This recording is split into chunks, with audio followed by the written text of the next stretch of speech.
আজকের ইনস্টলমেন্টের একটি অঙ্ক। এইগুলো কিভাবে আমরা শর্ট ট্রিকের মাধ্যমে করতে পারি দেখো, বা ইউনিট এর মাধ্যমে। এখানে কি বলেছে, একটা লোন নেওয়া হয়েছে যেটা বছরে 2 বছরে ইকুয়াল ইনস্টলমেন্ট, ঠিক আছে।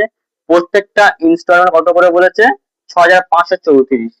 টোটাল ইন্টারেস্ট মানে ইন্টারেস্টটা কত পাচ্ছে, কত পার্সেন্ট হারে বলেছে, এখানটা 10% হারে। তাহলে 10% হারে 10 থেকে কত হবে, প্রতি বছর 11 করে হবে।